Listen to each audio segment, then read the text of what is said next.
What's going on, everybody? My name is Zach Hartley and welcome back to the channel. Now, I wasn't going to make this video. I honestly wasn't planning on it, but I did get tagged in a couple of your comments on the Facebook group, so I figured let me just share my opinion and my thoughts. Now, before we get started, things you need to know. Number one, these are just my thoughts and my opinions. This is not financial advice.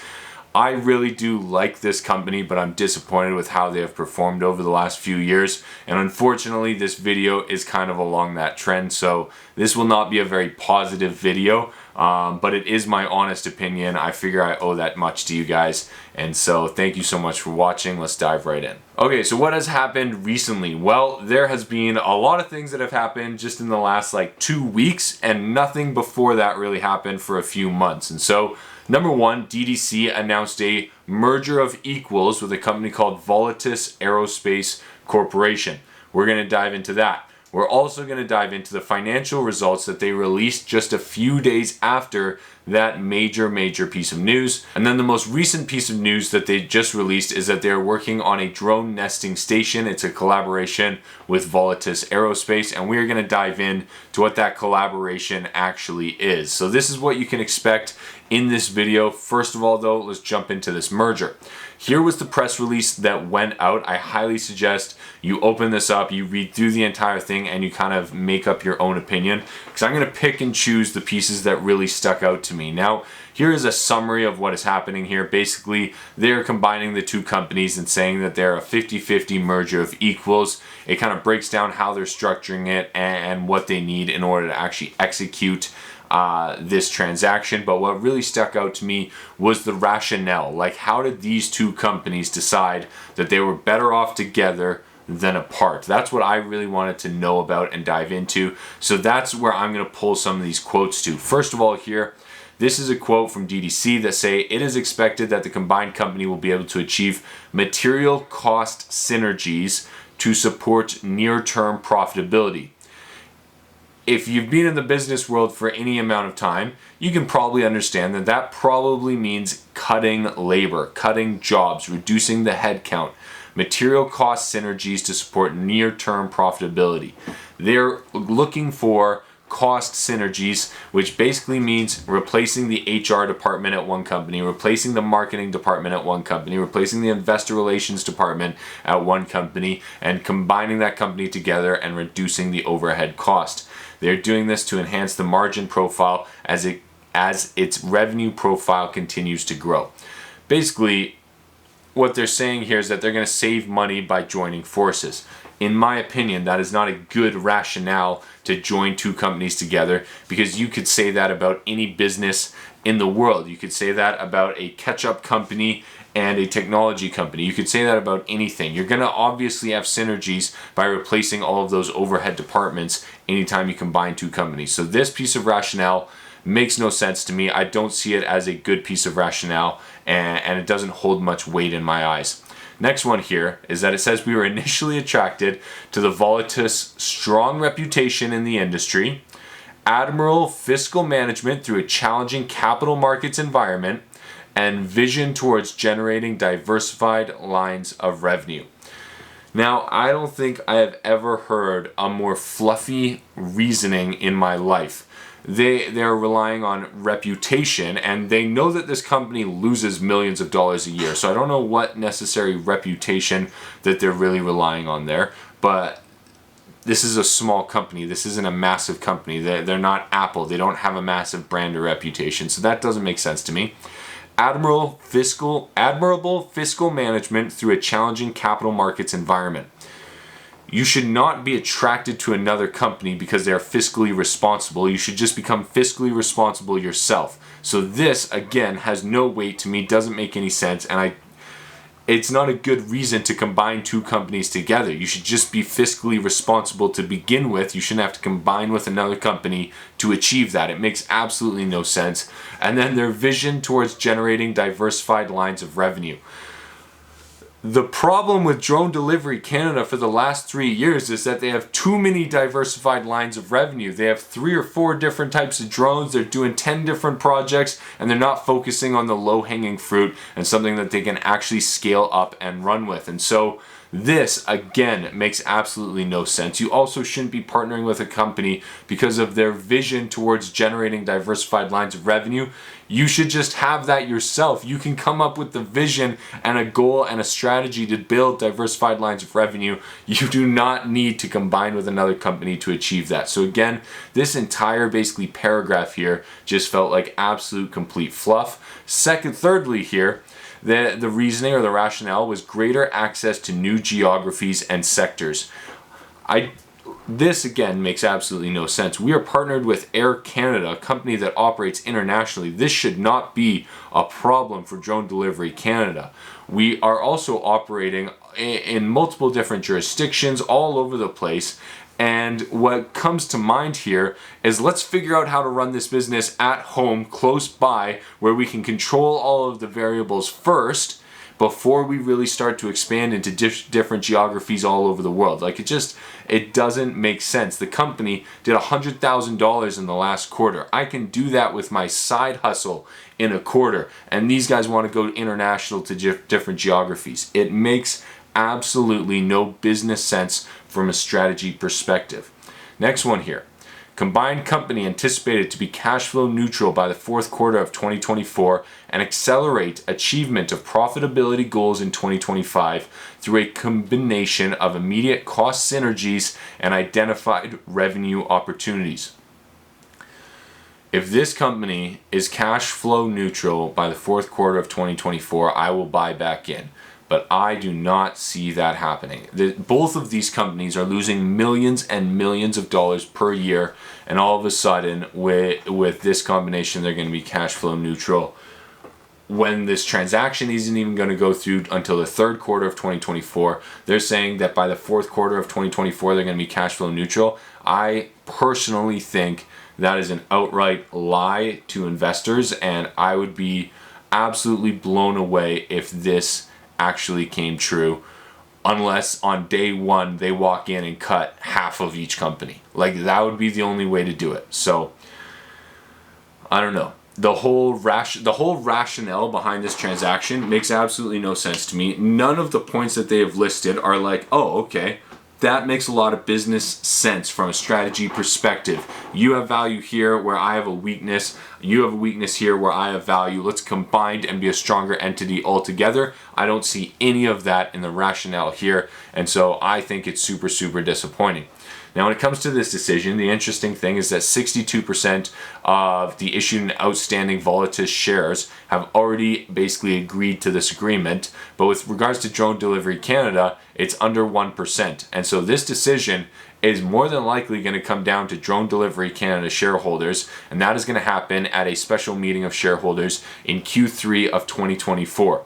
So imagine if that happens at the end of Q3 2024. This company is then saying that they're going to be cash flow neutral within one quarter. That would be quite the feat, especially considering neither of them are in good financial standing. Here's the Volus financials right here, dated March 31st, 2024. You can see that they had $1 million in cash and about $3 million in trade and other receivables, but they had over $5.8 million in trade payables and accrued liabilities, and they had current liabilities of $16.3 million. Their current total assets is less than $10 million. So they have more current liabilities than current assets, which means they have a negative current ratio, which is just like which is something that a lot of investors look for.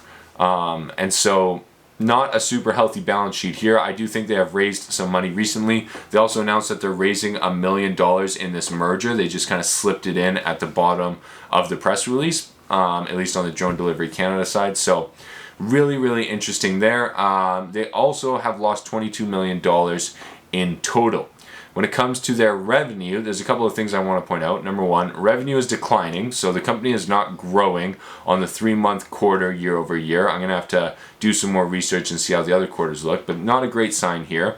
The gross profit is also decreasing as the revenue is decreasing, so not a crazy insight there. They lost $2.598 million from operations, and then on top of that, they paid $379,000 in financing costs for a total of just under $3 million in a loss for the 3-month period. So almost $1 million a month that they are losing right now. And just on this sheet right here, in the Q3 of 2024 and the Q3 of 2023, they spent over $700,000 on advertising and marketing for a company that is primarily B2B and focused on large projects. So some of these numbers just seem a little bit weird to me, and they're losing money in general. So that's something to keep in mind as you go through all this data. When it comes to the stock chart of Drone Delivery Canada, you can see we hit a high of 255 back when we had that run up in 2021. Since then, the stock has basically just slowly died off, with these peaks coming here around press releases. You can see every time the company releases 1, 2, or 3 press releases close to each other, we get a run up and a spike in shares right here, and then it just slowly dies out over time as people realize, okay, maybe there's not actually as much happening here as I thought there was. Next here is Volus Aerospace. As you can see here, the stock again has just been slowly dying out over the last 2 years here. Big press release comes out, stock pumps higher, and now it is just slowly starting to die out, and it's even starting to break through the moving averages to the bearish side. And so here are my thoughts. Number one, both of these companies are struggling. Neither of them are making money. Neither of them are in great financial situations here. Actually, they're both in bad financial situations here as far as I'm concerned. And this feels like a lifeline for both of these companies to stay alive without having to go to the markets and raise money at a lower valuation than they probably raised 2, 3, and 4 years ago. So that would be quite the embarrassment, and I think this is their strategy for staying alive without having to do that. Again, just my opinion, and the rationale in the press releases does not make any business sense in any way that I can find. Other than they're just going to reduce their headcount by cutting half of the HR personnel, the marketing personnel, all of these different positions that aren't directly operational. They're just going to save money. There's no need to have 2 HR managers. And so it's, in my opinion, a sad and it's the easy way out. It is good, however, it is good that they're trying something new. I like that they're going for a new strategy. They're mixing things up. Clearly, they both understand that what they were doing wasn't working so well, and so they need to try something new. I appreciate that.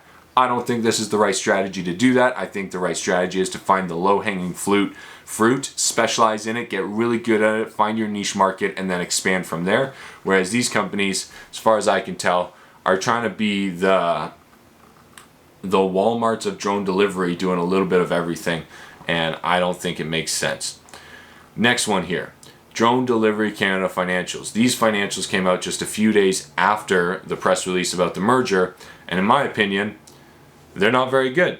Number one, they have $6 million in cash, so the cash is just slowly getting depleted out of this company. They did have a nice increase in deferred revenue right here. It grew from $25,000 to $245,000 because they must have signed some contracts, which is very, very nice to see. That is the shining star of this balance sheet right now, is that deferred revenue went up. It is very nice to see. The company does not have a ton of liabilities, but they are burning money on a quarterly basis, which means their cash reserves are slowly dwindling, and they're either going to have to start selling off assets or doing something else. Luckily, though, they just did this merger here, and so I'm sure we're going to see a very interesting set of financials once that merger executes. Now, when it comes to the income statement for Drone Delivery Canada, this was very ugly because the revenue fell from $575,000 down to $103,000. Now, it was so high in this quarter because they actually sold one of their Condor drones. I want to say they sold it for like $200,000 to $300,000, something in there somewhere. But altogether, that still means that they did $200,000 or $300,000 of revenue somewhere else, and now they only did $103,000 1 year later, which is absolutely pitiful.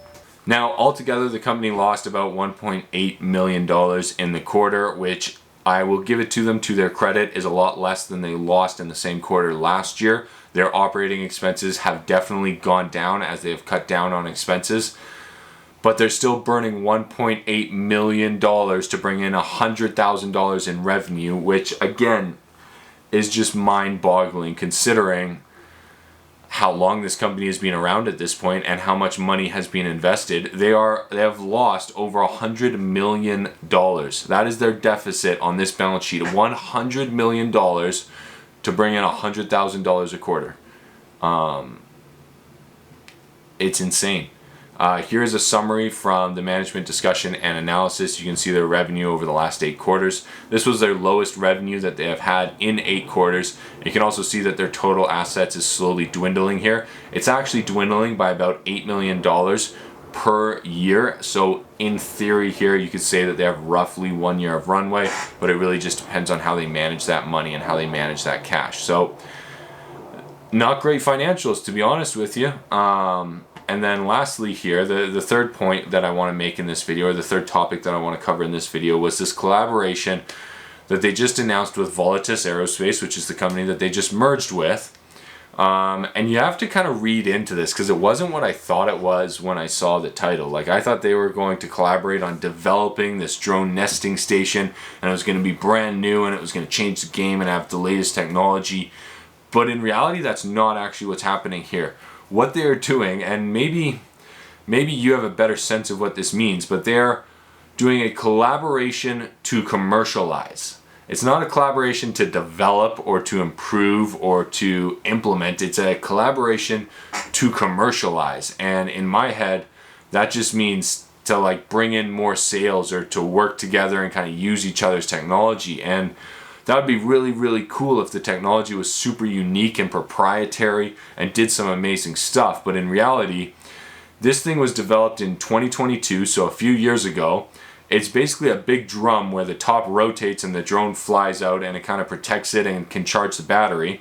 It helps launch the drones remotely, and as far as I can tell, it has almost all of the same capabilities as the mobile command centers that DDC already operates. The only thing that this has that Drone Delivery Canada doesn't is a different software, and it can protect the drone a little bit. And so it's kind of like, well, Drone Delivery Canada could just put a shed that moves over the drone when it's done flying and adjust some of their software, and they would literally have everything that this company has. And so I look at this again and I go, oh, what is this press release about? You're going to help them sell this thing, or you're going to integrate it into your existing operations? Well, if you're going to merge with the company, you would obviously do that anyways. And if this was actually worth doing, then why didn't you do it 3 years ago? Like, there's nothing crazy proprietary about this. So again, the strategy behind it, I just don't understand it. It doesn't make sense. And this particular press release honestly just felt like a lot of fluff and hype, saying that they're incorporating this piece of technology into what they're doing. They're going to help commercialize it. Man, Drone Delivery Canada needs to focus on commercializing their own technology, not commercializing this. They did $100,000 in the last quarter. It's absolutely insane that they're the guys that are going to commercialize this new technology. They can't even commercialize their own technology right now. And so that's why I'm like, who gives a shit about this press release? Like, it doesn't matter. So in summary, I think this merger is a lifeline for both companies to stay alive. I think the financials are extremely disappointing for both companies, to be honest with you. Both of them have declining revenue to start things off. Like, that's the number one.